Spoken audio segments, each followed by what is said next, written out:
Olá, seja bem-vindo ao canal Reflexões e Caminho, na nossa série de pequenas palestras, onde a gente, com um pouco mais de tempo, nós trazemos mais conteúdo para a sua reflexão. Geralmente os nossos episódios são curtos, com poucos minutos. Hoje, nessa série, a nossa proposta é chegar em torno de 15, 20 minutos de reflexão, de contribuição para o seu aprendizado, para o meu aprendizado, que a gente possa ter mais ferramentas para a nossa reforma íntima. Bom, e hoje a gente vai falar sobre a indulgência. Esse tema, ele está lá no capítulo 10 do Evangelho segundo o Espiritismo, certo? Bom, bem-aventurados os misericordiosos, porque obterão a misericórdia. Está lá no livro de Mateus 5.7. É um tema muito interessante esse. Mas para a gente falar de misericórdia, a gente tem que primeiro compreender o que é a misericórdia. É claro, muita gente fala, mas será que a gente realmente compreende o que é a misericórdia? Nós praticamos a misericórdia, nós somos misericordiosos com as pessoas? Bom, para começo de conversa, temos definição. A misericórdia é o sentimento de dor e solidariedade com relação a alguém que sofre uma tragédia pessoal ou que caiu em desgraça. É sinônimo de dó. Compaixão é sinônimo de piedade. Misericórdia é o sentimento concreto de manifestação deste sentimento, como o perdão, a indulgência, a graça e clemência. Misericórdia tem vários sinônimos, não é? Um sinônimo de misericórdia que a gente não encontra no dicionário é amor, é perdão. Será que somos misericordiosos? Bom, na enciclopédia nós encontramos uma definição maior de misericórdia, A gente deu aquela definiçãozinha ao olhar espírita. Agora a gente vai falar o que a enciclopédia fala. Misericórdia é um termo amplo que se refere a benevolência, perdão e bondade em uma variedade de contextos éticos, religiosos, sociais e legais.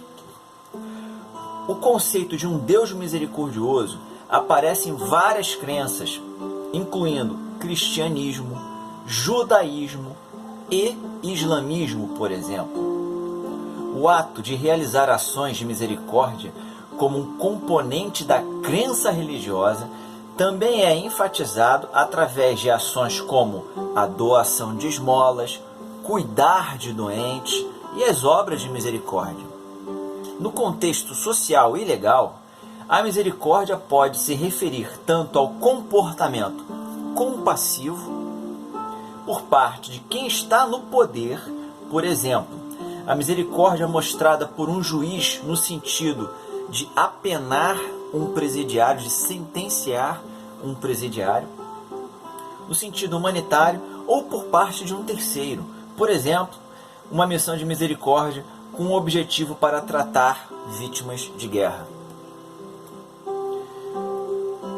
Já que falamos sobre misericórdia, vamos tratar agora de indulgência. São sinônimos, certo? Mas quem é a pessoa indulgente? Como a gente identifica alguém indulgente? Essa é uma pergunta muito boa. O verdadeiro indulgente não vê defeitos no outro, ou se os vê, não os valoriza.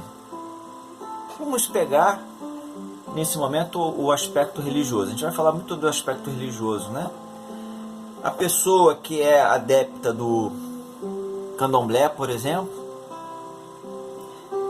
ela tem os seus contatos, seus amores, as pessoas que são da Igreja Católica Apostólica Romana. O irmão do Candomblé não julga o outro de outra crença. Reconhece que é uma outra fonte de informação no bem e sabe que a pessoa daquela outra crença que ele gosta, que ele preza, tem tantos defeitos quanto ele. E não se coloca num patamar superior. Aí você que está assistindo vai pensar assim: o Thiago pegou o Candomblé e a Igreja Católica, por que ele não falou de algumas doutrinas eletrônicas? É fácil falar da doutrina eletrônica. A gente esquece que as imperfeições estão em todos os lugares. As boas pessoas e as más pessoas. A gente não pode demonizar uma doutrina, uma religião eletrônica, né, por conta de mais pessoas que induzem ao erro um rebanho. Tem muita gente boa e muita gente séria. É só a gente pesquisar com um pouquinho de atenção. São os mais pobrinhos, os mais humildes, né? Não andam de jatinho. Vamos seguindo.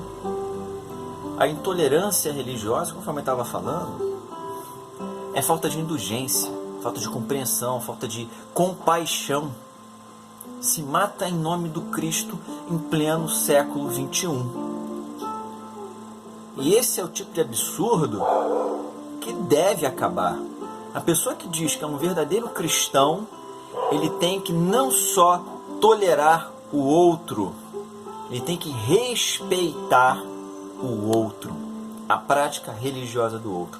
Isso é indulgência. O verdadeiro indulgente jamais se ocupa com os maus atos de outrem, a menos que seja para prestar um serviço benfeitor.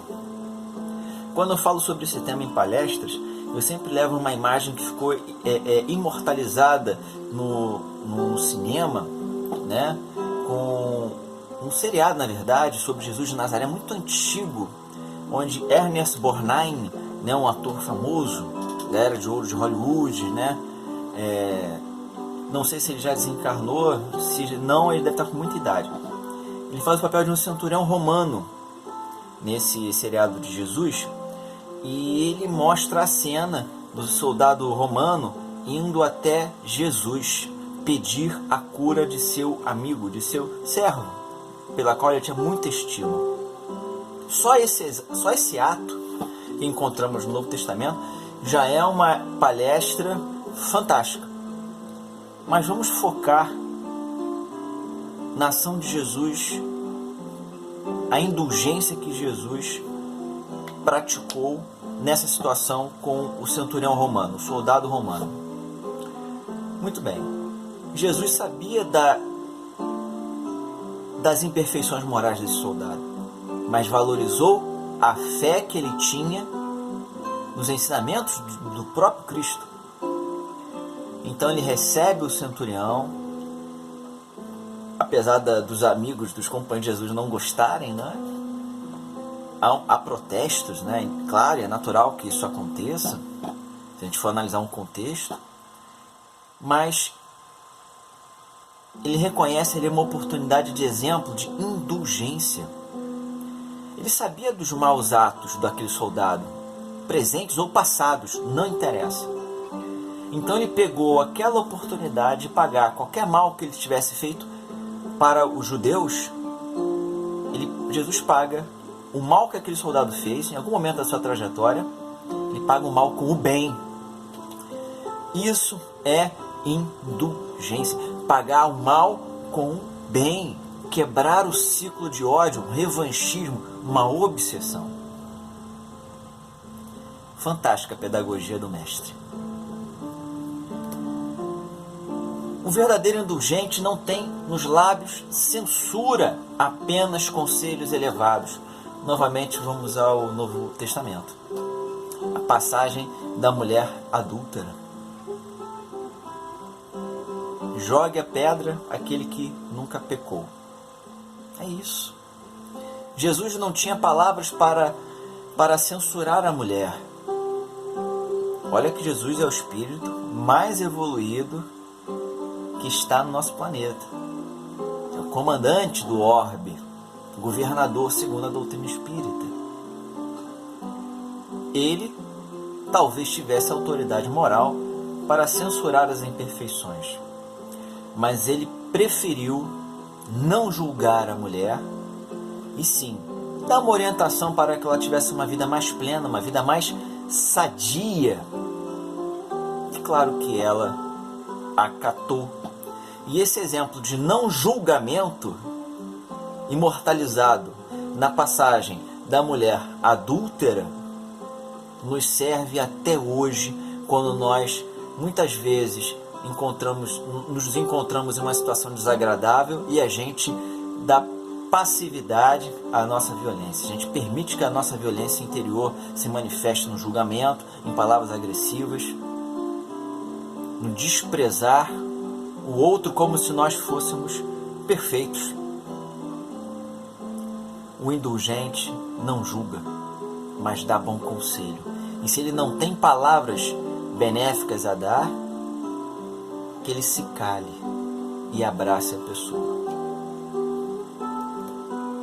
O indulgente, ele é severo consigo mesmo e brando para outra pessoa. O melhor exemplo disso é Bezerra de Menezes.